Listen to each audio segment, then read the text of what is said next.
When historians describe the rise of modern banking, they usually focus on the Medici of Florence, the merchant houses of Amsterdam, and the emergence of central banks in the 18th century. But the real story, the one that barely appears in financial textbooks, the one that even today sits buried in monastery archives and sealed family vaults, began with something far older. It started with a system that shouldn't have existed. In 1743, a young man named Mayer Amschel Rothschild was born in Frankfurt, Germany. By the time of his death in 1812, his family controlled the largest banking network in Europe. The official story is that he built this empire from nothing, a poor Jewish merchant who became a financial genius. But the documents tell a different story. Rothschild didn't build a banking system. He took over one that already existed, a system that spanned from Portugal to China. A system with branches in cities that weren't supposed to have sophisticated finance. A system whose records predate the supposed invention of modern banking by centuries. The Tartarian banking network.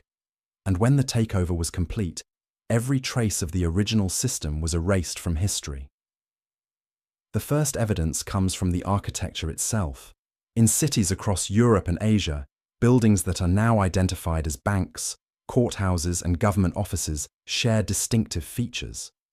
Ornate facades with specific symbolic elements, pillars, domes, and geometric patterns that repeat across cultures and continents.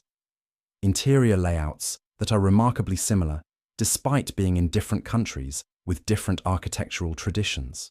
Basement vaults that extend far deeper than the building's official construction dates would suggest. And most significantly, buildings that local histories claim were constructed in the 1800s, but which appear in paintings and maps from centuries earlier. The Rothschild banking houses occupy many of these buildings.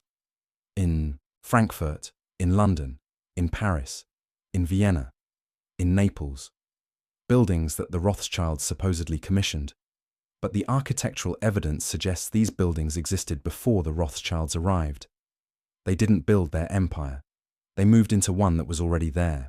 The Tartarian banking system operated on principles that modern finance has only recently rediscovered.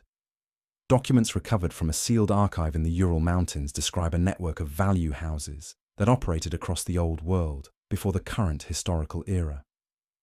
These value houses functioned as banks, but with significant differences from modern institutions.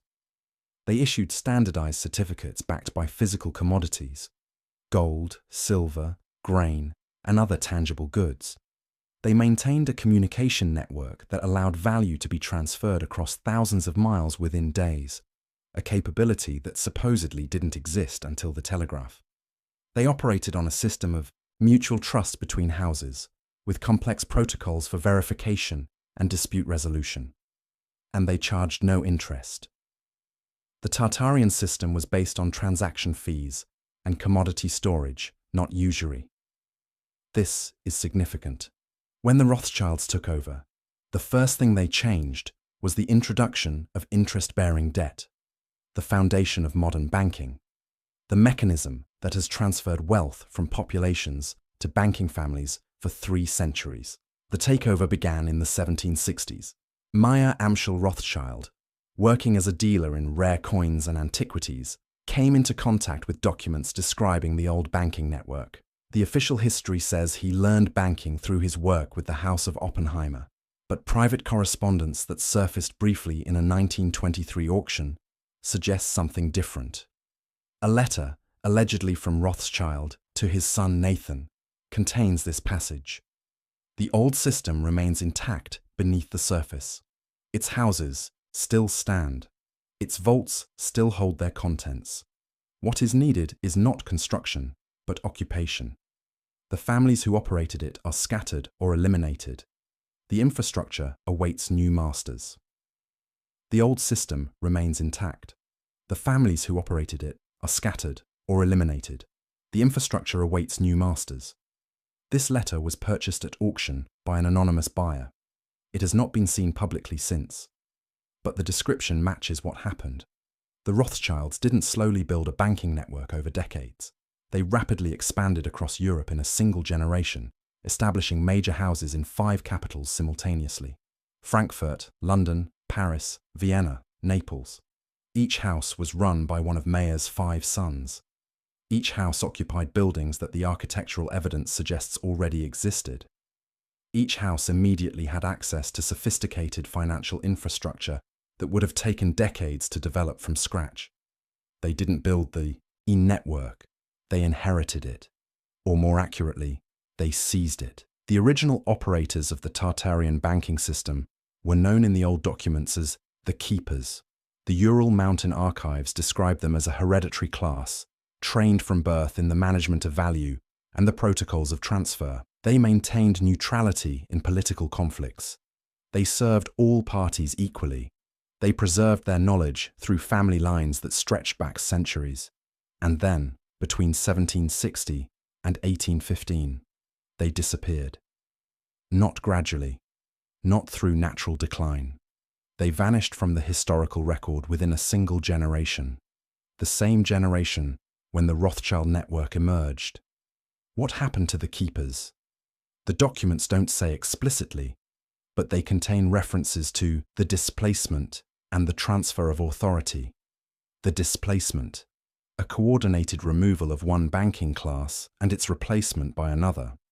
Before we go deeper into these findings, before we analyze the financial mechanisms, the architectural evidence, the documentary trail, and the deeper questions about who controlled global finance before the modern era, if you're interested in these kinds of investigations, make sure you're subscribed.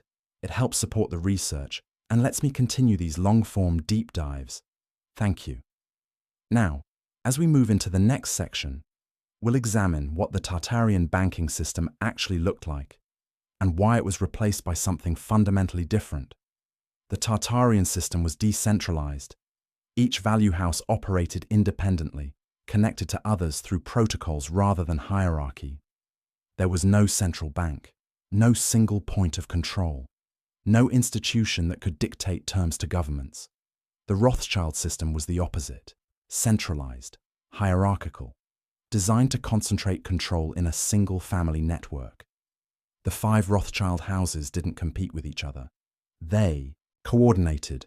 They shared information across borders. They moved capital in concert. They presented a unified front to governments and institutions. This gave them unprecedented power.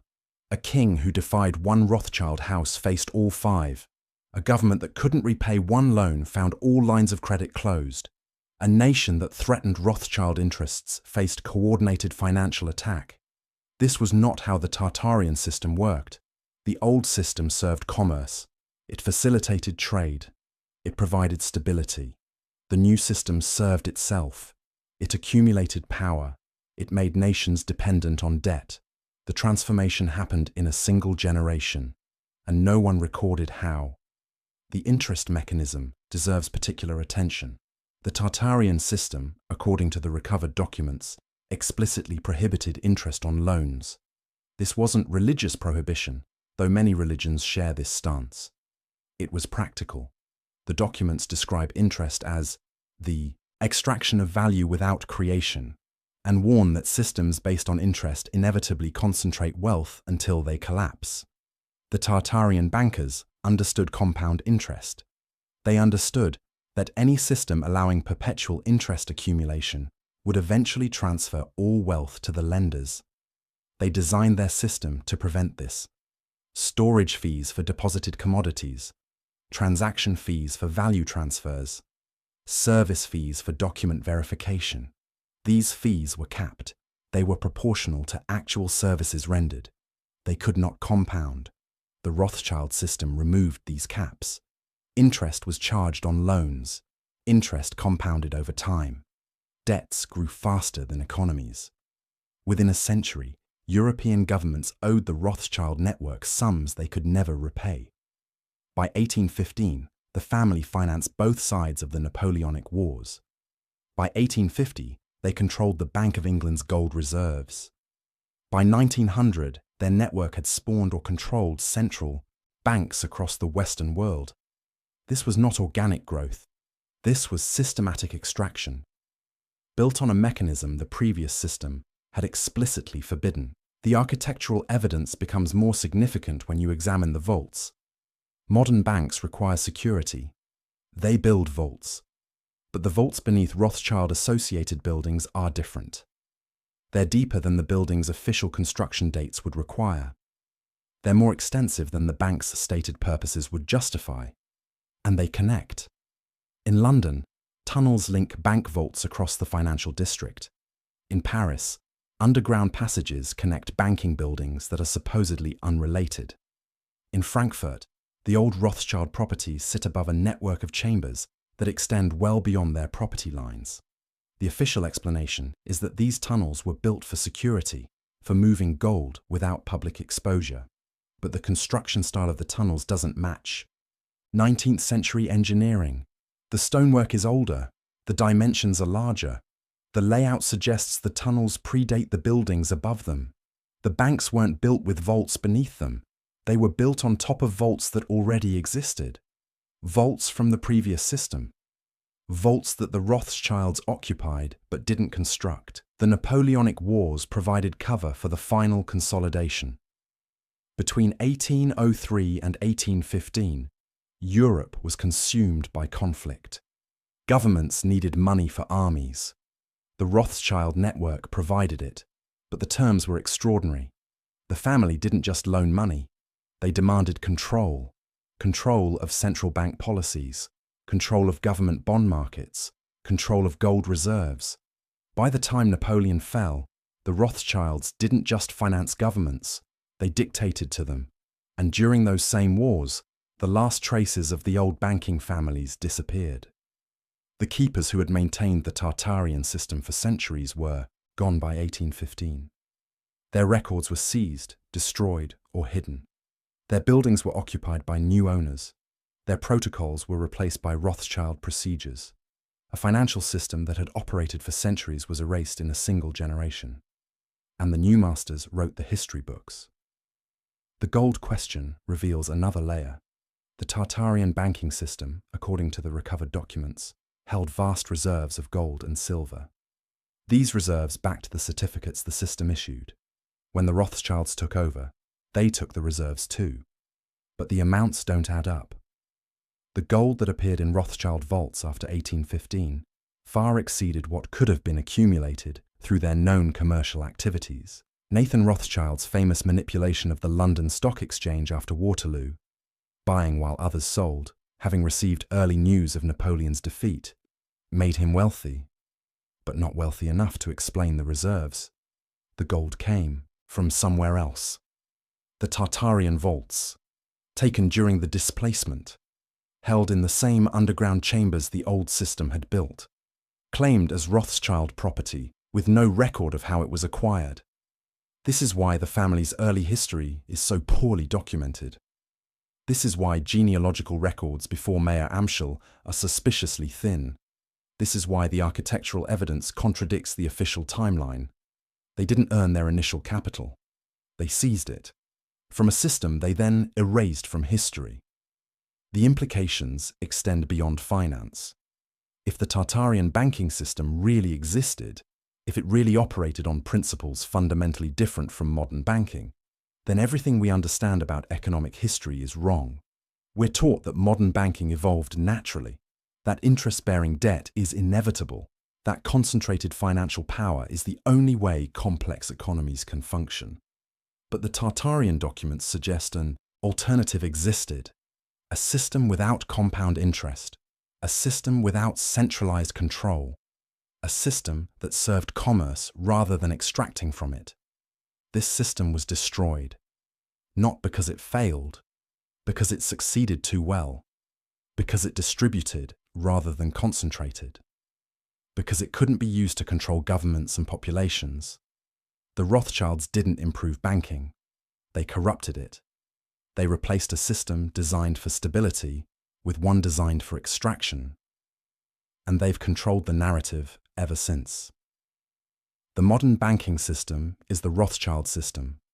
Central banks, compound interest, debt-based currency, concentrated control. Every element can be traced to the changes implemented after the displacement. The Federal Reserve, the Bank of England, the European Central Bank, all built on Rothschild principles, all operating on mechanisms the Tartarian system explicitly prohibited, all concentrating wealth in ways the old documents warned would lead to collapse. We're living in the late stages of that extraction. Government debts that can never be repaid, wealth inequality that exceeds any previous era, financial systems so complex that no one outside the controlling families truly understands them. This isn't an accident. This is the design, a design implemented when the Tartarian system was destroyed and replaced, a design that has operated for 3 centuries, a design that enriches a few families at the expense of nations. The documents that reveal this history are scattered and suppressed. The Ural Mountain archives were partially destroyed in the Soviet era. The 1923 auction letter has never resurfaced. The architectural studies that reveal the true age of banking buildings are dismissed as conspiracy theory. But fragments survive, in family collections that have kept records for generations, in monastery libraries that preserved what secular authorities tried to destroy, in the buildings themselves, whose stones tell a different story than the plaques on their walls. The truth is there for those who look. A banking system that predated the Rothschilds, a takeover that happened in a single generation, an erasure that removed centuries of financial history, and a family that still controls the mechanisms of global finance, still operating the system they seized 250 years ago, still extracting wealth through compound interest, still writing the histories that hide their origins. This concludes the documentary, but the investigation has only just begun. The Tartarian banking system existed. The Rothschild takeover happened. The keepers were displaced. The interest mechanism was installed. And everything that followed, the central banks, the national debts, the financial crises, the concentration of wealth, flows from that moment. Something out of place, something out of time. The old system is gone. The evidence remains. In the architecture, in the vaults, in the fragments of documents that survived, and in the financial structures that still extract wealth from populations today. The same structures, the same mechanisms, the same family. For 300 years, some empires conquer with armies, others conquer with ledgers. The Rothschilds understood this, and they built their empire on the ruins of the one that came before. The bloodline. Question. The Rothschild family tree presents its own anomalies.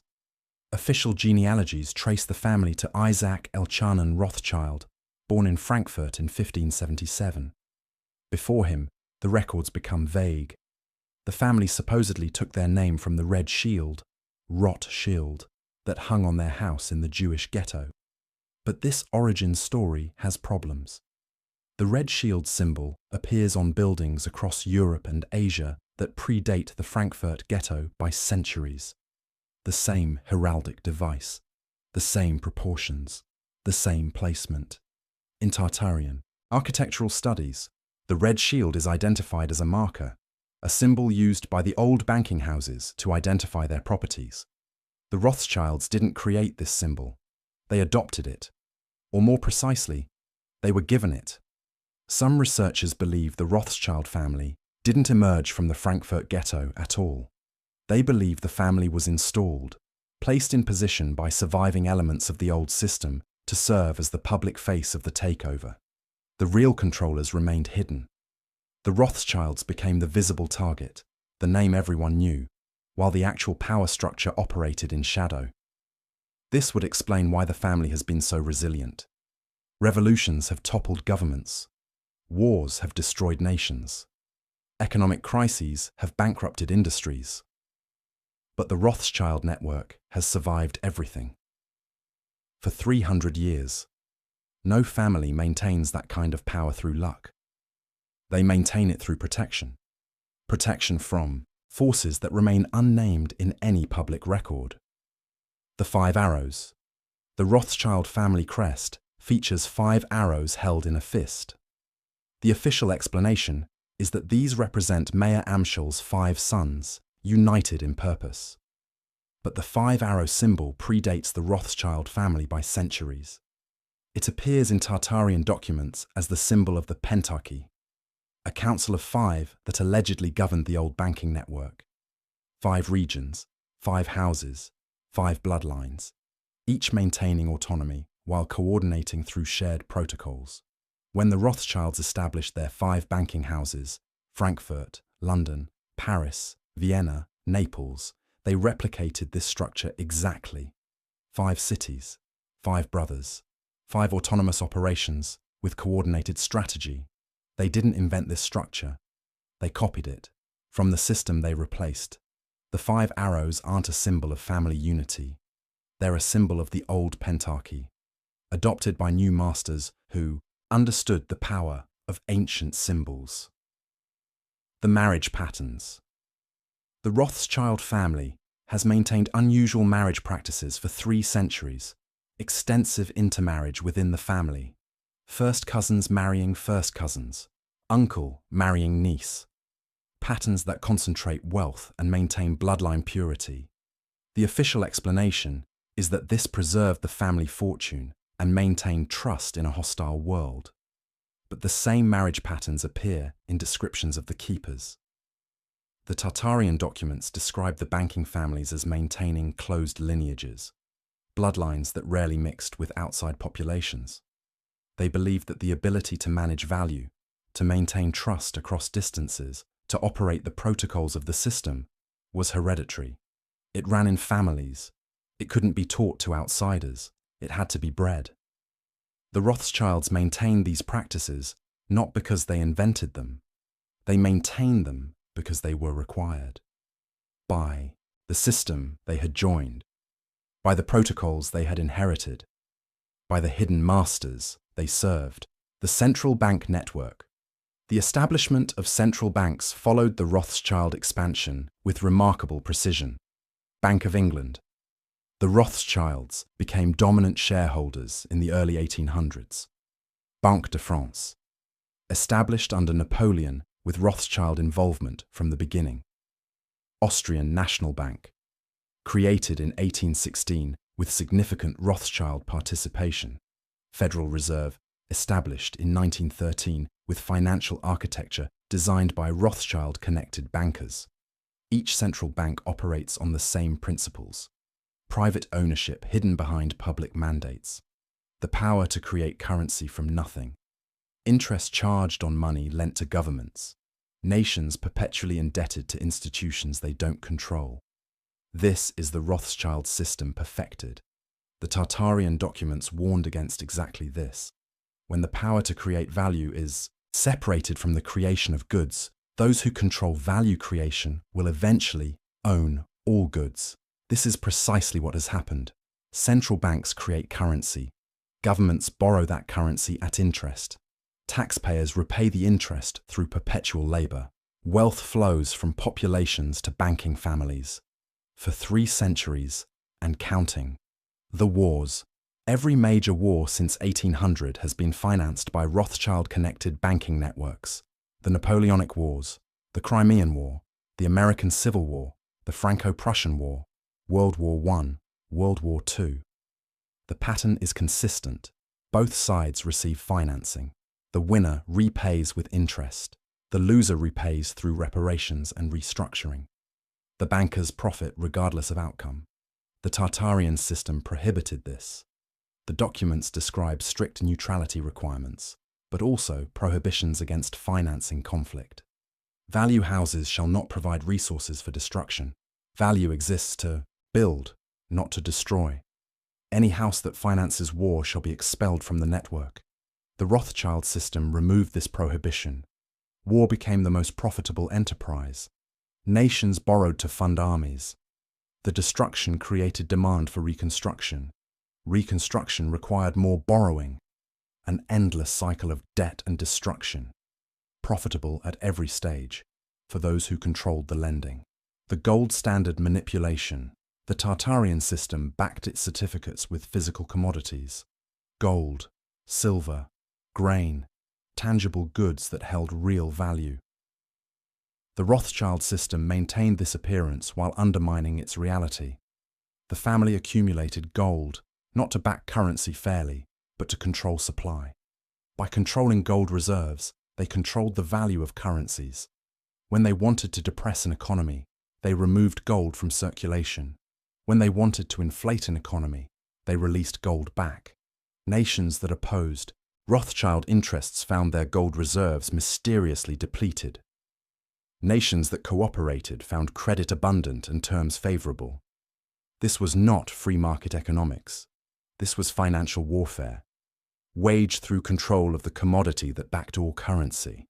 The Tartarian system distributed gold storage across hundreds of independent houses. No single entity could manipulate supply. The Rothschild system concentrated gold in family vaults. Total control over the money supply. Total control over every economy that used gold-backed currency. The fiat transition, the final stage of the takeover, came in the 20th century. The Tartarian system required physical backing for all value certificates. This limited the amount of currency that could be created. The Rothschild system eventually abandoned even this limitation. The end of the gold standard. 1971 in the United States. Earlier in other nations. Currency no longer backed by anything physical. Value created by declaration, by fiat. Banks could now create unlimited currency, lend it at interest, collect real goods and labor in repayment for something created from nothing. The Tartarian documents describe this as the final extraction. When value is no longer tied to creation, when currency exists by declaration alone, then all that exists will eventually be claimed by those who declare the currency. Nothing will remain in the hands of those who create. Everything will pass to those who declare. This is where we are now.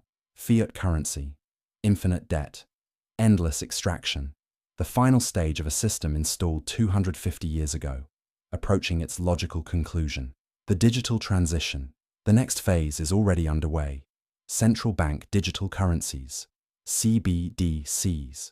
Digital money issued directly by central banks. Traceable, programmable, controllable. Every transaction visible to the banking authority. The ability to freeze accounts instantly. The ability to program money, to expire, forcing spending. The ability to restrict purchases, certain goods blocked for certain people. Total financial control. The Tartarian system was designed to prevent exactly this. Physical certificates, bearer instruments, private transactions. The system preserved anonymity and individual control. The Rothschild system has progressively eliminated both, from gold to paper to digital, each step removing individual control, each step increasing central authority, each step approaching total dominance. CBDCs are the final step. When all money is digital, when all transactions are tracked, when all accounts can be frozen, the extraction will be complete. Everything will belong to those who control the ledger. Nothing will remain for those who labor. The resistance. Not everyone accepted the Rothschild takeover. Throughout the 19th and 20th centuries, leaders who challenged the banking system met consistent fates.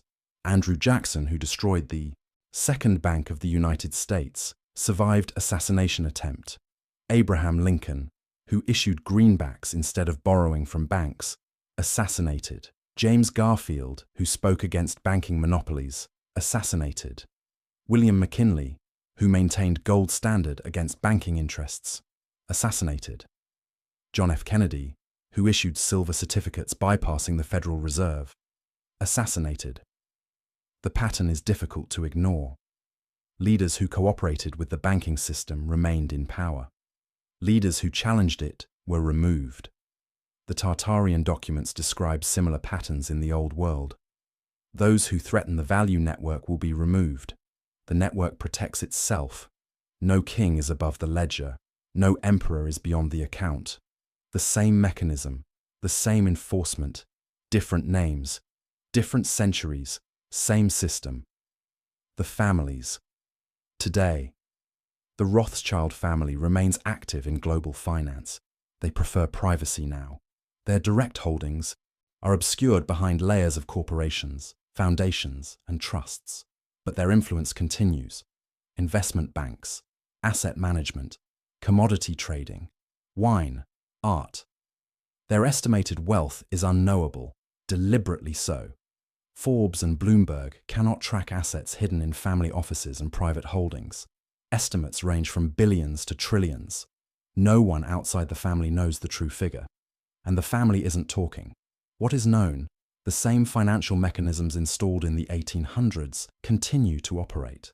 Central banks still create currency and lend at interest. Governments still carry perpetual debt. Wealth still concentrates at the top while populations labor below. The system functions exactly as designed: extracting, accumulating, controlling, for 300 years without interruption. The buried evidence. The evidence for the Tartarian banking system remains scattered. The Ural Mountain archives were partially accessible until 1937. Then, Stalin's purges sealed what remained. The 1923 auction documents have never resurfaced. The buyer was never identified. The architectural studies that demonstrate pre-Rothschild dating of banking buildings are dismissed without examination. The family correspondence that might reveal the true nature of the takeover remains in private vaults, unavailable to researchers. But fragments continue to surface. A document here, a photograph there, a family collection that preserved what officials tried to destroy. The picture is incomplete, but it's coherent. A banking system existed before the one we know. It operated on different principles. It was displaced by a family that claimed what they didn't build, and the new system has extracted wealth from humanity ever since. The final question, the question that haunts all of this research, is simple. Was there an alternative? Could the Tartarian system have continued? Could we have had banking without compound interest? Finance without perpetual debt? Commerce without extraction? The documents suggest yes. The system worked for centuries. It facilitated trade across continents. It maintained stability through generations. It failed only because it was destroyed. Not through competition, not through innovation, not through natural evolution, through deliberate attack. The keepers were eliminated. The infrastructure was seized. The principles were inverted. And we've lived with the consequences ever since. Inflation, debt, crisis, concentration. These aren't natural features of economics. They're designed features of the Rothschild system, a system built on the corpse of something better, something we were never supposed to know existed. Conclusion: the Tartarian banking system was real. The Rothschild takeover was real. The transformation of global finance from service to extraction was real. And the system that emerged continues to operate today, in every central bank, in every national debt, in every percentage of interest, in every foreclosure and bankruptcy and financial crisis. The same mechanism, the same beneficiaries, the same extraction. For 300 years. Something out of place, something out of time. A better system existed once. It was destroyed so that a few families could accumulate what all of humanity produced. The buildings still stand. The vaults still hold their secrets. The ledgers still extract their tribute. And somewhere, in sealed archives and private collections, the evidence waits. Evidence of what was taken. Evidence of who took it. Evidence of the world that might have been. If the keepers had survived. If the old system had continued. If finance served humanity instead of feeding on it. That world is gone now. But knowing it existed changes everything. Because what was built once can be built again. And what was taken can perhaps one day be reclaimed. This concludes the documentary, but the investigation has only just begun. The Tartarian banking system existed. The Rothschild takeover happened. The extraction continues. And the choice of what comes next belongs to those who finally understand what was done. Some empires conquer with armies. Others conquer with ledgers. The question now is whether we remain in the ledger or whether we finally close the book. This documentary presents historical analysis and alternative interpretation for educational discussion. The claims regarding the Rothschild family are based on documented historical activities combined with speculative frameworks regarding pre-modern banking systems. Further research is encouraged. The financial decisions you make should be based on your own investigation and professional advice.